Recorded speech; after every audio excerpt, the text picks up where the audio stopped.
Hello and welcome to Earthbeat Visions, a history of the future sound of London, and in this episode we'll be finally winding up the 1990s.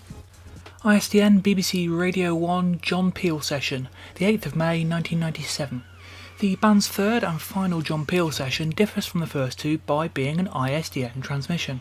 As Garry states in the second Ramblings of a Madman zine, having to create new mixes of tracks in the Maida Vale studio resulted in something inferior to the original, since we'd have to mix 4 complex tracks in half a day, so it was decided to play live from the studio instead. John and producer were gamely up for our suggestion. Of course, they had played the Peel show via ISDN the previous year, albeit under the helm of Steve Lamacq. Again, it being a Peel session, finding a bootleg of the transmission has never been hard. The show begins with a bed of previously unheard environments, layers of whooshing sounds and playful string instruments. Over this, Garry encourages John Peel to speak to him and ask him questions. Peel is strangely quiet, merely joking that the whole show has been pre-recorded and the band are in the back room watching telly.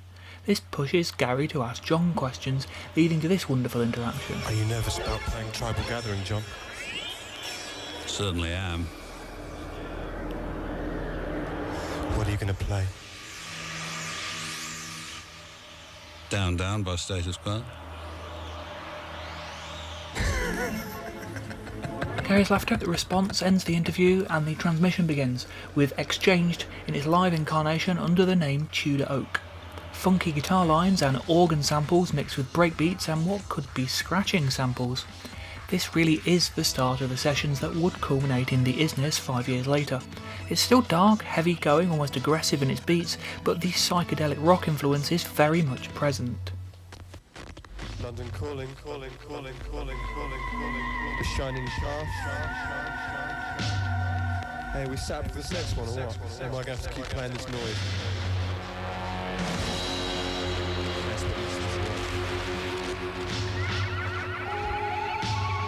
A very unusual moment with Garry treating the transmission like a traditional gig. After this brief burst of sound we get The Shining Path, the track developed from Sendero Luminoso, previously heard on the Mixing It transmission 6 weeks prior. In the intervening time the piece had developed into a very different beast, shorter but with a faster tempo and a distorted lead melody. Although lacking the Ian Astbury lyrics that were worked on for the piece at the same time, it still feels individual enough for Sendero to be its own track, and is one fans are still eager to get on a From the Archives release. Eventually closing on reverse guitar, the piece crossfades into trying to make impermanent things permanent. Here we're fully into Isness territory, the track eventually being released in edited form as an amorphous androgynous track late in 2002, and being a very early working version of the Mellow Hippo Disco Show. An in-house CDR of the Peel sessions even named the track the Mellow Hippo Disco Show.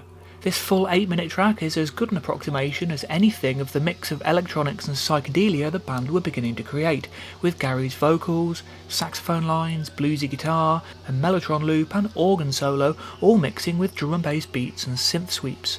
A brief environment of beeps, phone dials and spoken word closes the track, and in comes a live version of Private Psyche and Inner Life under its working title Thinking About Thinking, another track with a groovy breakbeat. This leads into the unreleased track How to Be a Genuine Fake, a more ambient piece built around vocals and tremolo guitar from It's Not Me by Supergrass. The group were remixing Supergrass at the time, and it's very likely that this came out of those sessions. And also drum rolls. As with everything else, maybe these were sampled from the second-hand records Brian and Garry had begun to buy from markets at the time. Washes of environments appear from the final track leading into the outro, and a second attempted interview, Garry telling a story of listening to the Peel show under the bedclothes as a kid. Peel says he hopes people will come on his show 15 years later saying they were listening to this show when they were kids. They respond with samples of laughter and movie dialogue, Peel laughing. You could go on doing this all night, couldn't you? The show finally closes with a good night. Of course, I was wrong in one sense, in that in 10-15 years' time people won't be making records at all. They'll be doing something like that. Sadly, Peel's prediction didn't quite come true, much as with his producer's prediction in the interview promoting the Lamacq hosted session the previous year, but Peel was keen for them to come back. As Garry wrote in the Rambling Story, we always had an open offer to play another session, but unfortunately his untimely death ended that dream. R.I.P. Mr. Peel. ISDN Essential Festival Brighton, 25th of May 1997. Taking the ISDN concept to its extreme, Brian and Garry played to the 1997 Essential Festival in Brighton from their studio. It was one of many points during this era that had begun with Garry taking a break from his more hedonistic lifestyle after the completion of Dead Cities, and the band embracing more rock sounds in their sampling. Unfortunately, Dreadzone had gone over their allotted slot, closing with a sarcastic remark about having to leave because a phone call was coming through. As a result, the FSOL show was cut short to meet the 11 PM curfew the festival's licence was bound to. Many people thought it was a technological error on the part of the ISDN connection and deemed the show a failure. Garry himself struggled with the whole concept, something he spoke about at length in the 2014 interview on Spherage's radio. We then did what, in hindsight, crippled me, and that was we started to send that signal to stages of festivals where the audience, 10,000 people, were at the end of an ISDN line. Amazing, looking back on it, it was amazing really, but eventually all I could see was the contradictions in it, because we wanted it to be what it could be now. It's a dangerous moment. The crowd cheer, the Future Sound of London are on stage, some of the audience are thinking they're on stage, they don't understand our ISDN. So we've got some of the crowd disappointed because we're not actually there. So as soon as I come on, I've got a microphone and a camera, just so you're bleeding in, seeing us in the studio with the immersive world of the visuals. What I'm trying to tell you here is that the first moment of connection to the audience, I basically had to make sure they knew it was live. To compensate for the fact that I was not there, I had to be even more dynamic. In essence, what had happened was I ended up going back into the mouth of rock and roll. That first moment, it's like, yeah, I'm here, you're there, and you don't think this is live, but it is. I had to really lay it on the line of being like a really dynamic human being. At that point I kind of went, I've really got a problem with this. Alongside the music, visuals are broadcast showing the band in the studio and of course the usual footage culled from the growing amount of music videos and short films they'd made over the years, plus new footage. The show included a 1-2 greatest hits, a chaotic live version of We Have Explosive, blurred gradually into a new arrangement of Papua New Guinea, as showed on a one-time YouTube video. The rest of the show has never been bootlegged or officially released, but followed a similar set list to the John Peel and Fun radio shows of the same era. The set was, as stated, cut short, losing the last quarter of an hour. The band, faced with a TV screen showing static, were furious. Nevertheless, it was a bold step, if, for Garry, maybe a step too far. This proved itself with the cancellation of a further live-to-venue broadcast planned for London later in the year. There were possibilities of having CG figures of the group shown on screens, leading to the next step in the ultramedia approach, blending in cutting-edge AI and virtual reality concepts into the audio-visual show. But once again, the contradiction between the initial listen with your ears at home ISDN concept and the band having to prove themselves on stage that they are live was far too much for Garry, and the show never went ahead. ISDN Fun Radio, 8th of June 97. Opening with Garry trying out his French again over the same environments as the 97 Peel session, this hour-long transmission to Fun Radio has the dubious honour of being the band's very last ISDN transmission of original material of the 90s. Broadcast around the same time as the John Peel and Essential Festival transmissions, it opens with a similar set, minus Exchanged or Tudor Oak. The Shining Path, Trying to Make Impermanent Things Permanent, Private Psyche in Inner Life and How to Be a Genuine Fake were clearly tracks they were happy with at the time. Additional spoken samples appear over the end of The Shining Path, and various new sounds are triggered between the remaining tracks. After the Peel session setlist concludes, it's on to newer material, starting with Poppadom, the utterly crazy breaks piece filled with boinging sounds, Hawaiian guitar and organ samples. More French speech is layered over the track's brain-bashing looped outro. The first bootleg of this show to circulate was coated in radio static and not much bass, and this particular section was actually painful to listen to. Over the years, an additional title from this era has done the rounds. He Does As If She Is. It has been suggested that this was a working title for Poppadom. It could also have been a fan creation, however, who knows. The crazy, chopped-up live version of We Have Explosive follows, leading into the new arrangement of Papua New Guinea, as heard at the Essential Mix Festival a few weeks before. It's pretty much what you'd imagine a traditional FSOL gig would sound like at the time, the breaks of We Have Explosive gradually morphing into the chopped up drum loops from Papua and eventually resolving as the full track as these synth pads come in. It's a great moment, a double header that doesn't make sense in terms of FSOL's atmospherics but works perfectly as a performance. Up next is East Pacifica, a currently unreleased track built around string, brass and guitar samples, sounding very much like a 1950s film score piece, quite possibly betraying the source of many of the piece's samples. The band were well promoted by De La Belle, the French arm of Virgin, and were popular in France as a result. No surprise then that they returned the favour by tailoring their French shows for the nation. More French film dialogue samples are layered over the track. As things cut to near silence, the show appears to be over. And then comes in a rock drum beat and some distorted saxophone samples. Revisiting this broadcast in the mid-noughties, I was astonished to discover these samples, and others later in the track, were used in the amorphous androgynous piece Theram. The drum loop later formed the basis of Isness' track Chihuahua. Chugging guitar riffs and Hammond organ chords join the piece, and we're in full psych rock territory here. At the 46-minute mark, the bootlegger's tape cuts out. Thankfully they decide to continue taping, and only a few seconds of the track are lost. The intro of the Kinks' Sunny Afternoon is thrown into the mix, as well as guitar samples that would later appear on an amorphous androgynous track Tiny Space Birds in 2008. At 7 minutes long, it's a beast of a track, and of all the material here, the biggest signifier of the change in sound. They then throw in a drum and bass track that includes layers of lush guitar samples later found on Alice in Ultraland track Indian Swing. After a brief aside for, bizarrely, the future sound of London live via ISDN ident that usually begins these kind of shows, things get even stranger with a groovy techno track. Okay, so it's overlaid with 70s style rock flute and a fairly swinging drum loop comes in, but the combination of these psychedelic sounds with the fall-to-the-floor drum machines and synth sequence is utterly bizarre.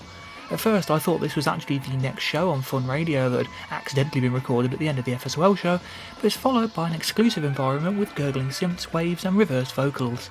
And then that's it. If Dead Cities lacks overt ambient tracks, it certainly has no shortage of atmosphere.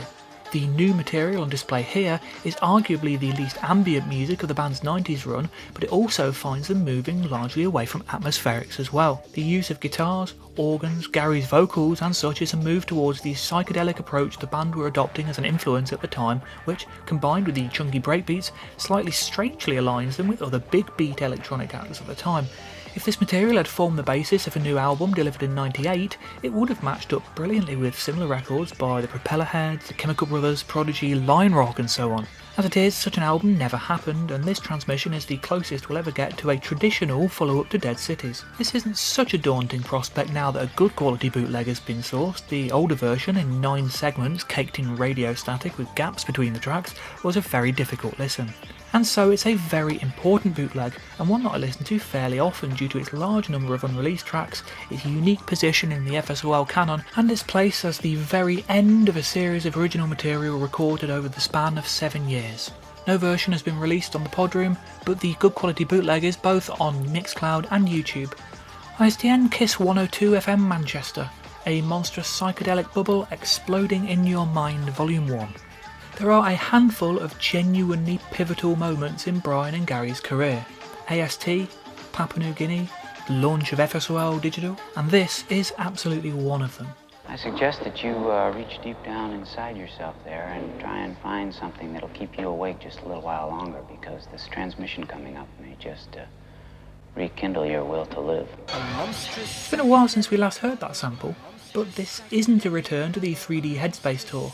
Immediately after the opening silent running monologue comes Garry saying a monstrous psychedelic bubble, colours exploding in your mind, in a frankly slightly annoying voice, followed by the future sound of London DJ live via ISDN from London. It's quite jarring. Then comes a recording of Deepak Chopra talking about mind, body, soul and ego. It goes on for quite a while with flutes and synth sweeps in the background. Okay, it's a bit different to a usual FSOL sample, but they have always gone for evocative dialogue. And then begins Streets of Calcutta by Ananda Shankar, a 1975 track starting with Hammond organ and then going into a sitar freakout. The chances of anyone listening to this in Manchester in August '97 having heard the Fun radio transmission in France 2 months before are staggeringly low. It's possible a handful of people might have been at the Essential Festival. Either way, it's only with hindsight that we can trace a direct line from tracks like Poppadom and the Proto-Theram played earlier in the summer to this show. Most fans would have been a bit baffled. Surely FSOL about futuristic electronica, not 70s psychedelic instrumentals.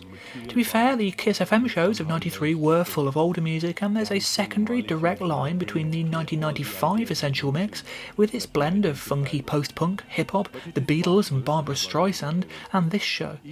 After spending an 18 months period working with IDM and drum and bass styles, this show finally picks up on the funkier extension of the ISDN era we heard in June 1995. The opening track is followed by a snippet of the Walker Brothers pop classic The Sun Ain't Gonna Shine Anymore, and suddenly it's into a Pink Floyd track from their 1969 soundtrack More. This was clearly a favourite of the band at the time, with several of its instrumental pieces appearing throughout this mix, and the soundtrack even being sampled on pieces from the period. The track backs an unknown reading of a D.H. Lawrence poem, To Women As Far As I'm Concerned. Up next, more late 60s psychedelia from the White Noise, a group featuring David Vorhaus and BBC Radiophonic Workshop members Delia Derbyshire and Brian Hodgson, whose debut album is regarded as one of the key works of electronic tape music of the 1960s. It's not quite so out of the blue, as The Visitation from the same album was played several times in 1993. Nevertheless, it's the poppiest track from the album that's used here. Samples of HAL 9000 from 2001 A Space Odyssey lead into a John Barry soundtrack piece, a jazzy brass-led instrumental which also includes dialogue samples from the 1996 ISDN tour. This is quite an interesting blend and makes the show stand out from later Monstrous psychedelic bubble mixes by still having very strong links to Ever So Well transmissions from the 90s. The inclusion of samples from Nights, a film sampled heavily on the Dead Cities tour, over the following Wizards of Ooze track, the first post-70s piece on the mix, and the 3D Headspace tour environment briefly used near the end of the track continues this vibe, FSOL embracing new or old sounds into their soundscape. The groovy vibe continues with Cosmic Sea by Mystic Moods, a track that would appear several times on early 2000s mixes. As an instrumental jam track, it's not a million miles away from some of the fun radio pieces the band had broadcast. In contrast, 2000 Light Years From Home by the Rolling Stones is a very long way from typical FSOL fare. The two tracks are linked by the more noise-pleased Stephen Jesse Bernstein spoken sample from the 3D Headspace tour. There follows a really quite sinister version of children's nursery rhyme Rain Rain Go Away, and then it's back into instrumental groove territory again with a Spencer Davis Group B-side. A lot of the material for the show came from the pair's scouring of second-hand markets, particularly around the Brick Lane area near Garry's home in Shoreditch, where they were finding intriguing old records full of what were, to them, new sounds. After another brief snippet of The Sun Ain't Gonna Shine Anymore, comes a particularly daft Bukowski quote about a woman with a body like a submarine, with a snippet of Hendrix's Voodoo Chart's Slight Return in the background, itself another track used throughout the 94 transmissions. A brief, currently unidentified track comes and goes, and it's finally time for a run of slightly more contemporary music, starting with Sundial's Exploding in Your Mind, almost certainly an inspiration behind the mix title, followed by some Chemical Brothers beats, and classic Primal Scream, the latter track mixing seamlessly into a David Axelrod piece from 1968. For the longest time I thought they were all the same track. The poem that follows, Feeling Fucked Up, comes from Etheridge Knight's collection Poems from Prison. Then comes the strangest contrast in the whole show. Harry Nielsen's Baroque pop miniature Without Her leads straight into the breakcore of Shizuo. The flutes in the latter are somewhat in line with the tone of the show, but overall it shows a continuing interest in electronic music, even in context of everything around it. The next track is by Jean-Jacques Perry and Gershon Kingsley, and I absolutely love it. A 12-bar blues with animal sounds. It's totally daft and has been one of my favourite things since I first heard it when the bootleg of the show surfaced online in 2000. Then comes a double-header of the Chemical Brothers beat matched into the Beatles in what sums up the direction the band were going in for the time. It's an inspired mix and works perfectly. The second part of the mix opens with more Deepak Chopra quoting the Bhagavad Gita and leads into more 90s psychedelic rock from Wizards of Ooze and Turn On. Dope, drugs, weed, grass, toot, smack, quackers, uppers, downers, all around us. You name it, we want it, and Wanna Get High samples come from the film Up in Smoke. Another track from the FSOL vault follows, Randy California's Downer, as previously sampled on Snake Hips. A couple of film samples about television follows from Up in Smoke and Videodrome, and lead into a couple more traditionally FSOL sounding pieces, a piece of early progressive electronica from Bo Hansen, and 23 skidoos The Gospel Comes to New Guinea. After some orchestrated 60s songs from Glenn Campbell and that obscure group The Beatles, comes one of only two FSOL pieces in the show, trying to make impermanent things permanent. Testament to how well they were doing at creating music like that found in the mix, it fits in perfectly. Anyone not aware of its origin would no doubt think it was just another psychedelic jam the group had found on a record. After some more David Axelrod, the show makes a brief, somewhat unexpected detour into Lifeforms territory with the inclusion of bird wings and a silent running sample frequently used throughout the 3D Headspace tour. The John Williams track, sampled in Smoking Japanese Babe and How They Fight in Us, is another reminder that a lot of this music was already in FSOL's DNA, merely being brought much more to the fore at this point. A second Anandar Shankar track features numerous spoken samples from the Dead Cities tour. Another strange pairing follows the scuzzy lo-fi breaks of Simon Wells' Headstone Lane project from his EBV release, and the easy listening pop of Everyone's Gone to the Moon by pop mogul, producer, former DJ and convicted paedophile Jonathan King. The final run of tracks heads into quieter, slightly more lo-fi territory from the Moog Jazz of Dick Hyman to a montage of further pieces from Pink Floyd's More soundtrack, Pearls Before Swine's Dylan Aping, and the opening track from the first Soft Machine album, plus the Bill Hicks War on Drugs environment from the 1994 broadcasts. Michael Legrand's theme from Summer of 42, another Essential Mix 95 track, is joined by a Shawshank Redemption sample from the 96 tour, leading into the transmission's final track, an easy listening cover of The Doors' Light My Fire. The You Were Right sample takes its rightful place at the end of a show one more time before a lot of phase noise and the snoring from the end of the White Noise's Game of Loving brings the mix to a close. Despite its unconventional nature, there were very tentative plans for the mix to be released as a cover-mount CD with Mixmag and even a double disc release from Virgin, but they never came to anything. As Garry told Future Music, it probably won't ever be released, it's a mindfuck. It's basically got 60 tracks in an hour that we've fucked with, turned them backwards, all sorts of things. There's Jonathan King, The Byrds, loads of stuff. Some of the artists are going to find it highly objectionable, but it's a great piece of work. However, its initial purpose was acting as a template for what they were intending their next album to sound like. Psychedelic instrumentals, breakbeat-led electronica with cut-up live instrumentation, bizarre, odd lyrics, all linked together by samples and environments in traditional FSOL style. After the lounge music revival of the mid-90s, there was more than a touch of psychedelia in the air by the final years of the decade, signified most clearly by the Chemical Brothers, who were dabbling in their own Tomorrow Never Knows inspired instrumentals and collaborations with Noel Gallagher of all people.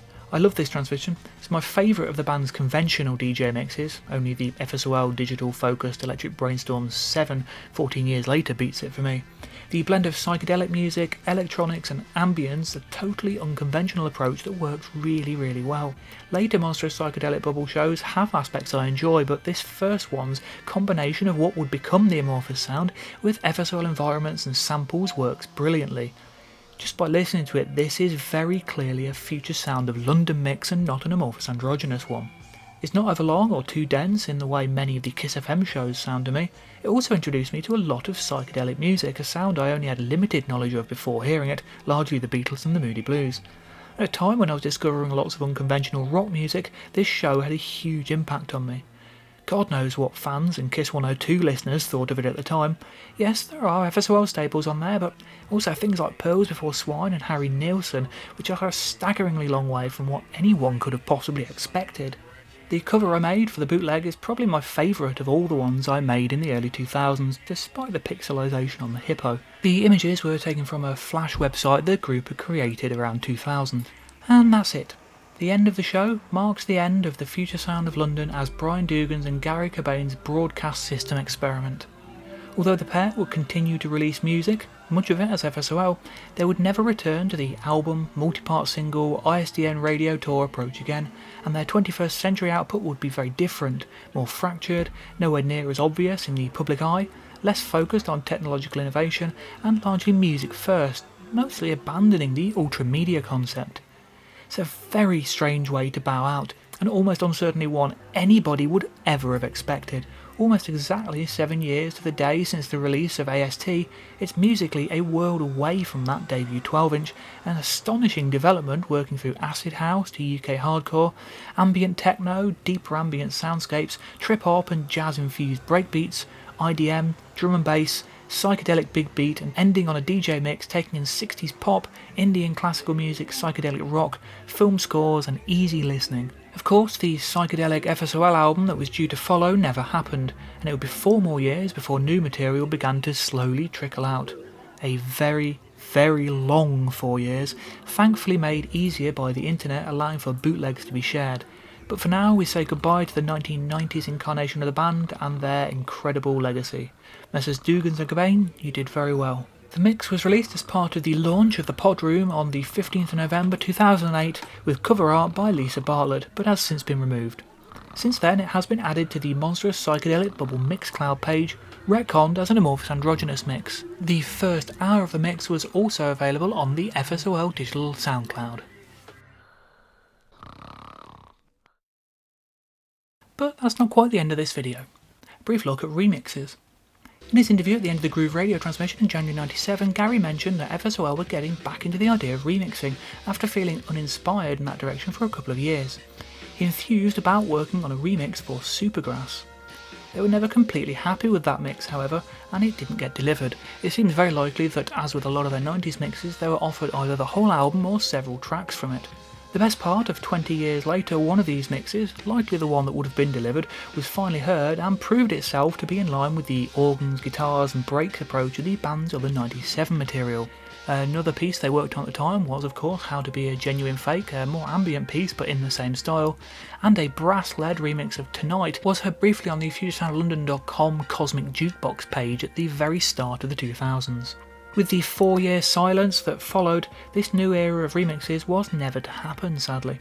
However, while Garry was off on his travels, Brian did supply one new remix to his then partner Riz Maslin's Neotropic project. Neotropic, Ultra Freaky Alarm Clock, Bin Dogs remix. Neotropic's one and only single from her second album, Mr. Brubaker's Strawberry Alarm Clock, Ultra Freaky Orange, featured a remix by Brian on his own under the alias Bin Dogs. Brian also contributed to the main track itself, credited with data manipulation, and the whole era ties in quite well with where FSOL were at the time, with huge distorted breakbeats and sampling of psychedelic music. His remix, titled Ultra Freaky Alarm Clock, is barely recognisable as being related to the Barry Gray sampling original, built around loops of staggered drum fills, tambourine, vocals, organ guitar strums and electronic buzzing. It's a weird track and quite a difficult listen, awkwardly looping around and never achieving a groove or atmosphere. FSOL-wise, it feels like a close cousin to Poppadom from the same era, constantly feeling like a record on skip. One can imagine hearing it on the Fun Radio transmission or the first Monstrous Psychedelic bubble mix. It would be the last new production by either Dougans or Cobain to be heard for another 4 years. As an aside, Mr. Brubaker's Strawberry Alarm Clock is an album I would recommend if anyone wants to imagine what an FSOL record of this era would sound like. There are strong similarities and it has a great psychedelic breakbeat sound. EBV. With the launch of EBV in 1993, it was conceived as an ultra-media outlet called Earthbeat Vision, with a record label as one branch. The only release on this version of the label was Tales of Ephedrina, with EBV functioning as a sub-label of Virgin's Quigley imprint. The EBV logo did appear on all other FSOL releases throughout the 90s and was occasionally even credited for artwork. In 97, the band launched an independent version of the label. Initially named Electronic Brain Violence, Garry's move towards a less electronic and aggressive approach meant it was quickly reverted to simply EBV, with potential other meanings suggested as euphoric beatnik vibes, or extraordinarily beautiful vagina. 3 initial releases were planned, with open invitations to send in demos. Oil, Sleight of Hand. Imprisoned within the confines of our own creativity and ceaselessly endeavouring to escape those confines, we are always in search of those things, beings that will somehow complete us or make our lives more whole. It was occurring to us that our music was sterile, unsexy, unfunky, humourless, and had the dislocated rhythm of a heart arrhythmia. As an artist, you continually look for more expression. You see the lack of fun in your own music and suddenly developed an unquenchable desire for fun. You suddenly see your music is totally unsexy and suddenly find yourself inexplicably drawn to music that liberates your hips and groin. Whatever you express, there has to be more intensity somewhere, doesn't there? After all, music is about extremes. If you're going to be dull, sad, angry, then just make sure you do it totally. Let it fill up your being, then your music will communicate. On this day in question, I had the distinct impression that our FSOL emotion wasn't being lived with this sense of all-invading totality. Leon Marr walked in at such a moment on such a day and casually declared that he had a track to play us. What I would later name Sleight of Hand erupted from our speakers. At that moment, this track filled the chasm of these needs, and immediately we decided to start a record label. EBV, Electronic Brain Violence, Euphoric Beatnik Vibes, Extraordinarily Beautiful Vagina, whatever. This track had to be released. A big, open, clean, but packed with character sound, rolling bass, a sound reminiscent of our beloved Bowie-Eno collaborations without the singing, Ashes to Ashes, sound and vision. Yes, for months we referred to this track as a benchmark for our own work. Ian Astbury of The Cult also constantly cited it, and Stereo MCs later employed Leon for production on their new album on the basis of this track. Countless times I set out to emulate it, but each time I collapsed in defeat. It was too funky, too fun, too sexy for sterile old FSOL. But the solace in this sobering realisation was that we might not be able to write it, but we sure as hell could put it out. So that's what we did. So reads the extremely long description of Sleight of Hand by Oil on the old Future Sound of London shop page. Sleight of Hand's funky hip-hop and the scuzzy psychedelic breaks of Psycho Crab frequently graced the band's 96 and 97 ISDN transmissions and helped kickstart the move towards amorphous androgynous. Incubus focuses on a chunky, distorted drum loop. The 12 inches come in an oil picture sleeve and a generic EBV sleeve with a photo of a fetus on the flip side. An expanded edition featuring 3 unreleased period tracks, 2 mixes of the funky Big Car and the dubby hip-hop of Mouth appeared on FSOL Digital 10 years later. Headstone Lane, Headstone Lane. Release date 24th November 97.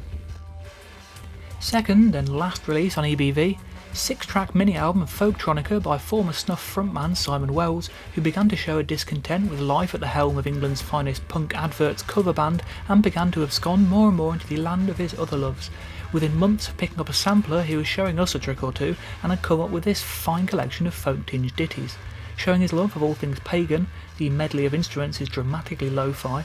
Banjos, guitars, flutes, cardboard box drum kits bashed in a bedroom while his dad is out on the meat delivery round, all fed through his new love, the sampler. Years later, when he chauffeured us down to our DJ set at the Big Chill in Dorset in one of his fleet of customised vans that he hires to touring punk bands, he was heard to mutter with just the slightest hint of sadness in his eye that he should have continued with his vision of Headstone Lane, since now Folktronica had become de rigueur. So who knows, maybe we'll be hearing more of Headstone Lane shortly. Come to think of it, he still owes us an album. And come to think of it, that's what we were telling him repeatedly in '96. The track Back in the Day on this album was a genuine signpost track, which we constantly tried to encourage him to pursue. Unfortunately, the ugly hand of drum and bass was beckoning rather too suggestively for him, and he went over to Reinforced Records. They had their studios next door to ours at the time, and Headstone Lane was unfortunately forgot about in the maelstrom of frenetic break disorder that swept these shores in '96-'97. Garry's description does an excellent job of describing the sound of the mini-album. Back in the Day appeared on the 1997 Groove Radio ISDN show, and Beers was played on the first Monstrous Psychedelic Bubble radio show. The long-promised album was finally delivered in 2007 as an expanded 12-track version of the same record containing 6 unreleased period pieces in which Wells' sound can be heard developing towards drum and bass, under the name Back in the Day. Big Mind Explosion. This was a project by Richie Thomas, formerly of Diff Juz and an occasional guest musician on both Dead Cities and the Isness. It was expected to be the 3rd release on EBV and was discussed in interviews in '97. Sadly, the album never came out and nothing has been heard of the project since. I'd love to hear this, I'd love to know what kind of music it even was. And with that, we really have reached the end of the band's time in the 1990s. The next 4 years will be completely silent when it came to the band, publicly at least.